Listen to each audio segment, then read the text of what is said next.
Escuchad la palabra de Dios como se encuentra en Lucas capítulo 8, 26 al 39. Navegaron, esto era Jesús y sus discípulos, hasta la región de los Gerasenes, que está al otro lado del lago, frente a Galilea. Al desembarcar Jesús, un endemoniado que venía del pueblo le salió al encuentro. Hacía mucho tiempo que este hombre no se vestía, tampoco vivía en una casa, sino en los sepulcros. Cuando vio a Jesús, dio un grito y se arrojó a sus pies. Entonces exclamó con fuerza: ¿Por qué te entrometes, Jesús, Hijo del Dios Altísimo? Te ruego que no me atormentes. Es que Jesús le había ordenado al espíritu maligno que saliera del hombre. Se había apoderado de él muchas veces, y aunque le sujetaban los pies y las manos con cadenas y lo mantenían bajo custodia, rompía las cadenas y el demonio lo arrastraba a lugares solitarios. ¿Cómo te llamas?, le preguntó Jesús. Legión, respondió, ya que había entrado en él muchos demonios. Y estos le suplicaban a Jesús que no los mandara al abismo. Como había una piara grande de cerdos paciendo en la colina, le rogaron a Jesús que los dejara entrar en ellos. Así que él les dio permiso. Y cuando los demonios salieron del hombre, entraron en los cerdos, y la piara se precipitó al lago por el despeñadero y se ahogó. Al ver lo sucedido, los que cuidaban los cerdos huyeron y dieron la noticia en el pueblo y por los campos, y la gente que salió a ver lo que había pasado. Llegaron a donde estaba Jesús y encontraron sentado a sus pies al hombre de quien habían salido los demonios. Cuando lo vieron vestido y en su sano juicio, tuvieron miedo. Los que habían presenciado estas cosas le contaron a la gente cómo el endemoniado había sido sanado. Entonces toda la gente de la región de los Gerasenos le pidió a Jesús que se fuera de allí porque les había entrado mucho miedo. Así que él subió a la barca para irse. Ahora bien, el hombre de quien habían salido los demonios le rogaba que le permitiera acompañarlo, pero Jesús lo despidió y le dijo: vuelve a tu casa y cuenta todo lo que Dios ha hecho por ti. Así que el hombre se fue y proclamó por todo el pueblo lo mucho que Jesús había hecho por él. Esta es la palabra de Dios.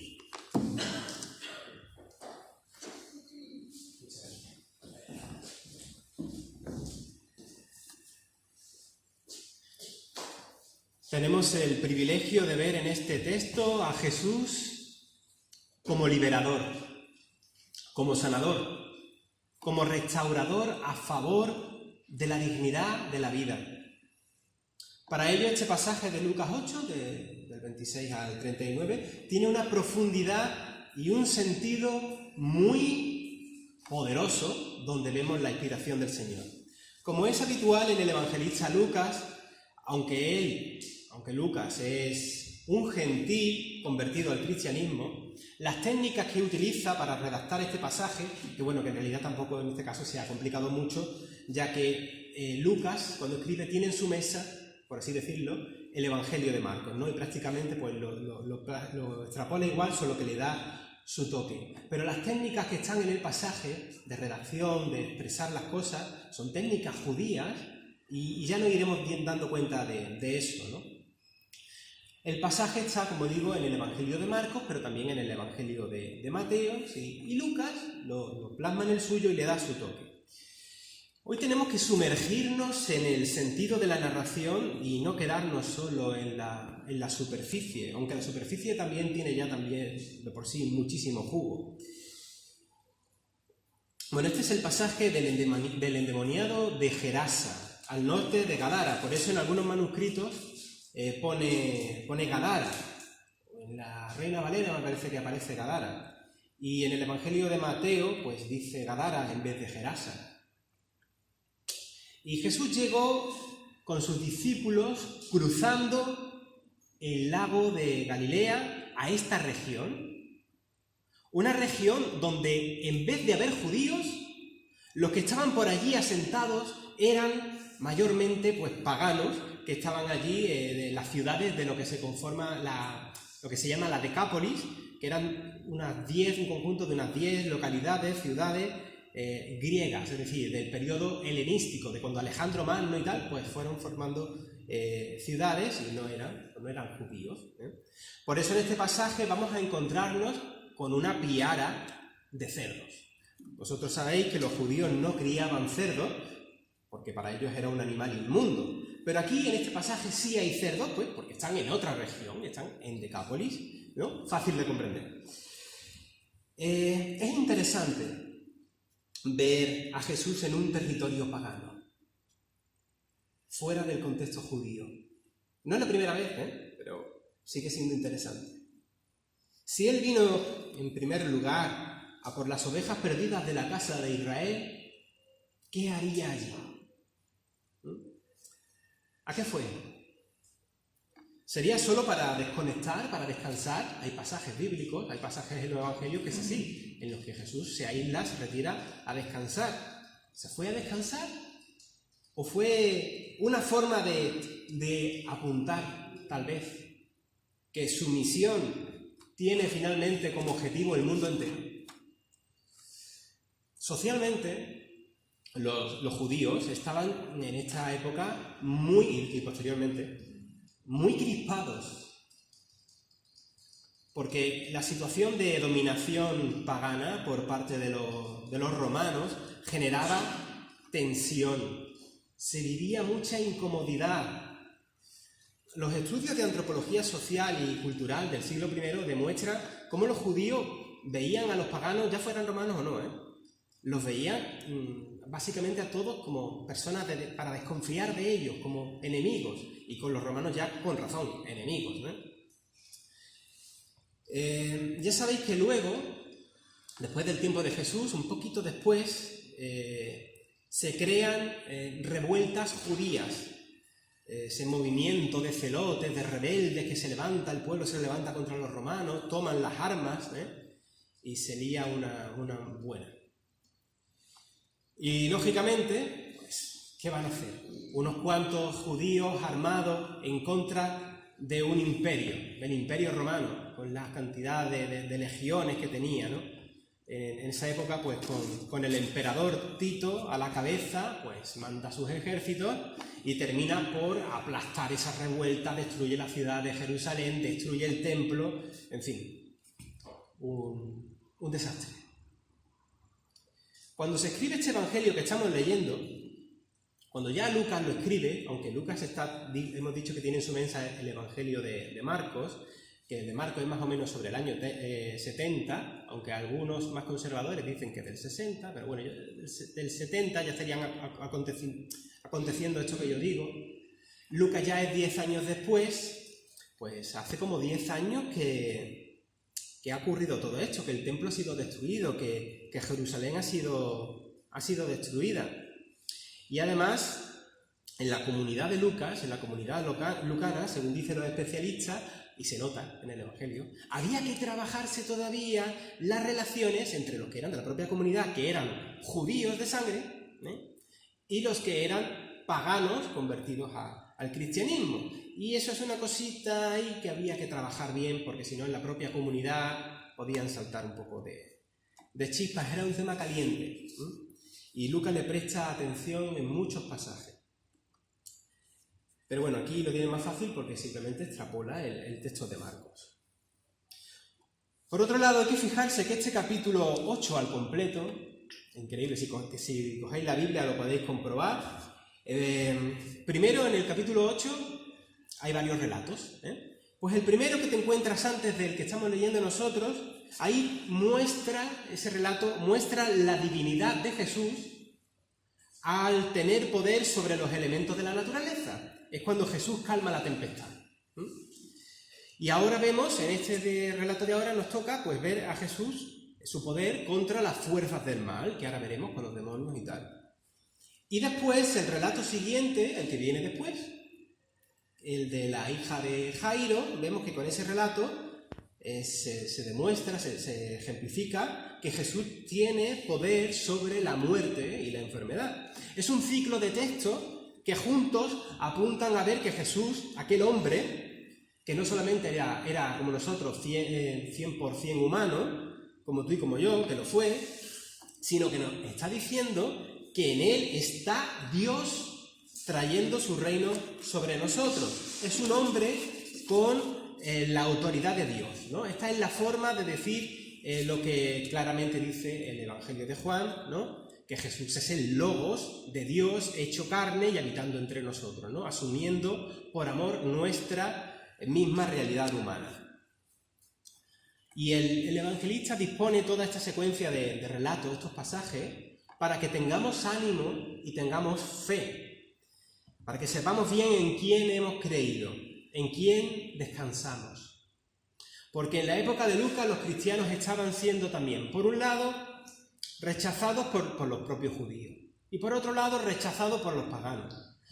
Así que es importante, en medio de la dificultad, tener conciencia en el espíritu de en quién estamos creyendo. Qué importante es esto hoy también, por ejemplo, para nuestros hermanos en Nigeria, que fueron recientemente atacados, ¿no? Que se sienten ahora mismo tristes, desalentados, llenos de lágrimas por la pérdida de esos seres queridos en un atentado terrorista, vulnerables, con miedo, supongo, y poder ver aquí este poquito de luz, aunque sea de saber que Jesús es la palabra de Dios, una palabra que también será pronunciada ante todo el mal, consuela. Nuestra oración en esta mañana, que el Espíritu de Dios que trae consuelo esté con y en nuestras hermanas y hermanos perseguidos en estos países. Volviendo al relato, a Jesús le llega un endemoniado que había salido del pueblo, un hombre que andaba sin ropa y que en vez de vivir en una casa, ¿no? Aunque tendría su casa, porque dice que lo amarraban y tal, dice que vivía entre tumbas, que me imagino que lo mismo sería como en el resto de, no lo sé, a lo mejor eran excavadas en la roca, como hacían los judíos, lo que no he comprobado si en esta región de la Decápolis también se hacía excavando en la roca, no lo sé. O sea, ¿lo sabes tú? ¿Eres más especialista? Probablemente, ¿no? Se excavasen en las rocas. Según el versículo 29, este hombre se autolesionaba, se hacía daño a sí mismo. Y por eso la gente de su pueblo, sus familiares o vecinos, le sujetaban las manos y los pies con cadenas que a veces hasta se rompía y se escapaba a lugares desiertos. Y en una de esas escapadas se encuentra con Jesús. Si quieres, no sé, tómate un pequeño segundo para pensar cómo te encontraste tú con Jesús en tu vida, o cómo te encontró Él a ti, si fue el caso. Dice el texto que al ver a Jesús acude ante Él, cae de rodillas a sus pies y grita, pero no grita el hombre conforme a sus plenas facultades mentales, como podríamos gritar tú y yo, sino que quien grita desde dentro, en este texto, son esos demonios que según el evangelista pues lleva al hombre dentro. Y dice, no te metas, o en la versión que, no te metas conmigo, Jesús, Hijo del Dios Altísimo. Por cierto, tremenda confesión cristológica en boca de este demonio reconociendo su autoridad. Y sigue diciendo, te ruego que no me atormentes. Tenemos aquí dos fuerzas en choque en este encuentro. Jesús con la autoridad de ser Dios con nosotros, autoridad que el endemoniado le reconoce, y la otra fuerza que está chocando, ¿no? La de este demonio que atormenta a un hombre y que se siente delante de Jesús pues como en inferioridad. Por eso reconoce que Jesús tiene poder sobre él. Y todo este encuentro expresa que las fuerzas del mal saben que Jesús ha traído el reino nuevo. El mal sabe que tiene los días contados. Y el mal tiembla ante el mundo justo y digno que está por venir y que Jesús ha comenzado a traer, donde el mal ya no tiene lugar. Es muy popular en nuestra cultura, ¿verdad? Y en muchas películas de miedo y cosas así. El diálogo que sigue ahora después en este texto. En el cine se ha explotado muchas veces. Jesús le preguntó, ¿cómo te llamas? Y él responde, Legión, Legión, porque eran muchos los demonios que habían entrado en él. Ahora explicaré que detrás de esto el evangelista nos trae un doble significado. Y resulta que estos demonios piden a Jesús que no le mandaran al abismo, ¿no? Bueno, a estas alturas de los estudios bíblicos, académicos, va siendo hora de que los predicadores expliquen el fondo de todo el pasaje. A ver, ¿cómo hemos dicho que se llama este poder maligno que tiene sometido a este hombre? Legión, ¿no? Dice que se llama Legión, porque dice que son muchos y tal, ¿no? Pero resulta que este nombre, por así decirlo, es como alegórico, no aparece aquí porque sí. Todo tiene un sentido, todo tiene un significado, todo es intencional. Y hemos dicho que están usando esas técnicas judías de narrar y de contar historias. En el siglo I, los cristianos y judeocristianos familiarizados con este estilo de escribir judío, ¿qué pensaron cuando vieron en este relato el nombre de Legión? Por sentido común, simplemente. ¿Qué pensaron? Hemos dicho, estamos en el año 80, aunque el original de Marcos es del 70, más o menos. Hace solo 10 años de la destrucción de Jerusalén y del templo por las legiones romanas.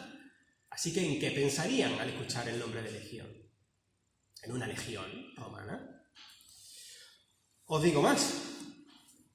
La 10ª legión Fratensis, que fue una de las 4 legiones romanas de las que fueron dirigidas a Jerusalén a arrasar con todo, es más, fue la legión de las 4, pues la legión más potente en esa zona. En sus estandartes de guerra, sabéis, los romanos llevan unos palos, ¿verdad?, largos, que me parece que llevan un águila, un nombre, y luego el cartelito abajo como una especie de banderola. Pues en ese estandarte, ¿sabéis qué símbolo llevaban, no? Un cerdo salvaje. Y lo podéis ver en internet. De hecho, esa legión romana, la Fratensis, la 10ª legión, ha sido tan popular no solamente en este episodio, nosotros lo conocemos por aquí, pero a nivel de cultura general es muy famosa. De hecho, es que entras en internet y te encuentras camisetas con el cerdo, con la legión, vamos, que durante varias centurias fue una legión potente. Por eso este texto está redactado con ese doble potencial. Y no es casualidad, son formas de tipo como midrástico, judío, para transmitir realidades profundas. Y con la asistencia del Espíritu Santo, los evangelistas hacen piezas literarias que son una delicia. Hemos dicho que Jesús en este encuentro con el endemoniado se muestra superior en poder. Por eso el otro se arrodilla, ¿verdad?, y le implora. Al llamarse legión, los creyentes los creyentes que escuchaban este relato o leían este texto, se sentían reconfortados, porque el telón de fondo, el doble sentido, es que Jesús es más poderoso que el Imperio Romano, es más poderoso que las fuerzas destructivas, es más poderoso que el sometimiento en el que se encontraban los creyentes en aquel tiempo, más poderoso que la situación en la que se encuentran nuestros hermanos en Nigeria, por ejemplo, ¿no? Más poderoso que esos terroristas, ¿no?, que han masacrado la iglesia allí. La declaración es tan fuerte, y no es la única, no es la única, todo esto hay que verlo siempre en conjunto con todo el Evangelio. Un humilde tectón, es decir, un carpintero, un currante, un albañil de la madera, de un pueblo insignificante de 4 casuchas, que era Nazaret, que Nazaret no era nada, era una aldeilla de nada. Un tipo del que dice el Evangelio no tenía dónde recostar la cabeza. Resulta que ese y no el César, ese es el Señor de todo, que tiene el dominio, el reino, la honra, la gloria y el poder. Todo eso le corresponden a Él. Y todo el imperio de este mundo le estará sometido. Igual que en el texto de delante, el de la tempestad, vemos que las fuerzas de la naturaleza le están sometidas, que es a Él, ¿no? Que es el Logos. Y luego, en el siguiente relato, la muerte, pues también le está sometida. Siguiendo el texto, los demonios le piden a Jesús que no lo mandasen al abismo, sino que, pues, como había una piara de cerdos en el monte, ¿no? Pues que permitiera que se metieran en ellos. Y Jesús lo permite, ¿no? Sin embargo, esas fuerzas destructivas terminan arrojándose al abismo, al acantilado del lago. Fijaos en la comparativa. Yo creo que es muy interesante. La comparativa de la 10ª Legión Romana Fratensis, con sus estandartes de guerra, con el símbolo del cerdo, y esta legión de demonios que están envasados ahora bajo el símbolo del cerdo.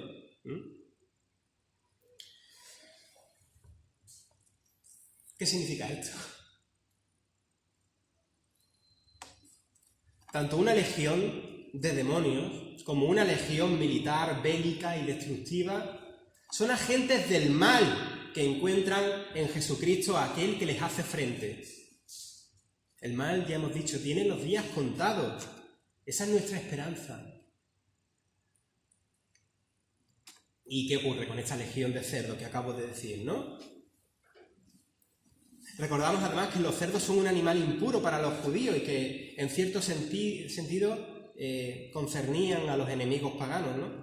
Pues resulta que se caen, se tiran por un acantilado y se ahogaron. No nos quedemos en el primer plano diciendo, ay, pobrecitos los animalitos, ¿no? ¿Qué culpa tienen los cerditos? ¿No? La cosa no va por ahí. Sino que en cuanto a esperanza del reino de Dios o esperanza escatológica, toda legión del mal, todo el mal terminará ahogado, porque Dios en Cristo vence al mal. Y como vemos consecutivamente por el relato que luego va detrás de este, que hemos dicho, el de la hija de Jairo, Dios en Cristo vence la muerte. Que como dice Pablo en 1 Corintios 15:26, es el último enemigo a vencer. Dios en Cristo lo hace. Los cerdos cayendo al acantilado como portadores de esa legión del mal evocan esa otra imagen del Apocalipsis, cuando la serpiente antigua, el diablo y Satanás encadenado será arrojado al abismo donde será encerrado, y otras imágenes del estilo.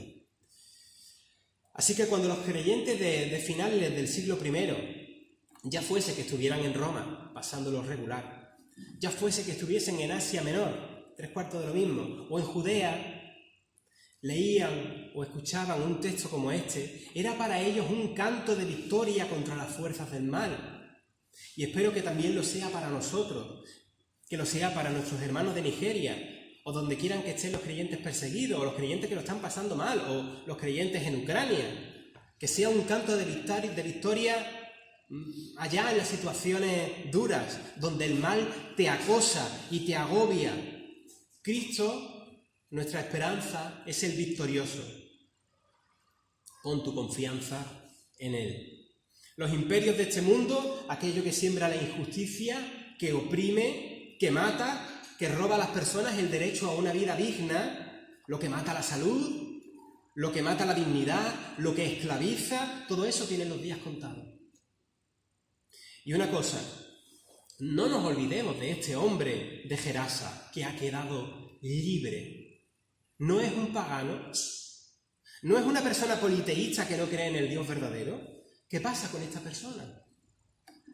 Ahora está libre, porque Jesús ha venido a liberar cautivos. Y planteo, si este relato jugaba con ese simbolismo también de arrojar al acantilado todos esos espíritus dañinos y maléficos que en cierto sentido también representan pues al mal en general, y en primer lugar al Imperio Romano y sus legiones de muerte, ¿no será que este hombre pagano, que ha sido liberado por Jesús, devuelto a la dignidad que debía tener, ahora recuperado y sanado y restaurado y probablemente incorporado a la familia de fe en Dios, ¿No será representante de cómo los paganos también están en los planes de liberación que Dios tiene en Cristo? Por supuesto que sí.